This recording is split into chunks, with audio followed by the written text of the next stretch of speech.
இந்த டெல்லி பள்ளிக்கூடத்துக்காரங்க ரொம்ப மோசமானவங்களா இருக்காங்க. ஏன்னு கேட்டிங்கன்னா, டெல்லியில அவ்வளோ குளிர் அடிக்குது. அதையும் தாண்டி பொல்யூஷன் இருக்குது. வீட்ட விட்டு வெளிய போனா கண்ணே தெரியாத அளவுக்கு புகை மூட்டமா கிடக்குது.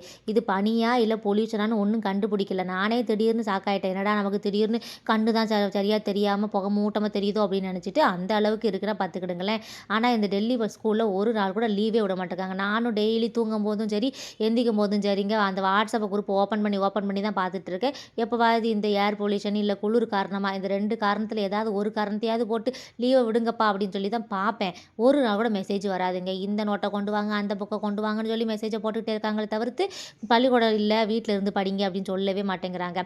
கடைசியில ஏமாந்தா தான் மிச்சம். என் பிள்ளைகள் எதிர்பார்க்கதோ இல்லையோ, நான் டெய்லியும் அந்த வாட்ஸ்அப்ப தொறந்த வண்ணமா தான் இருக்கிறேன். இன்னைக்கு பார்த்தீங்கன்னா, பிள்ளைகளுக்கு வந்து சளி பிடிச்சிருச்சா, இன்னைக்கு வீட்லயும் இருந்தாங்க. அதனால தான் அவங்களுக்கு வந்து இந்த மருந்து உருண்டை செஞ்சு குடுத்தேனா, இது மாரி உருண்டையா கோழிக்காய் சைஸ் உருட்டி வச்சேன்னா, டெய்லி போவையிலயும் வரலையும் போட்டா சளியே பிடிக்காது பார்த்துக்கிடுங்க.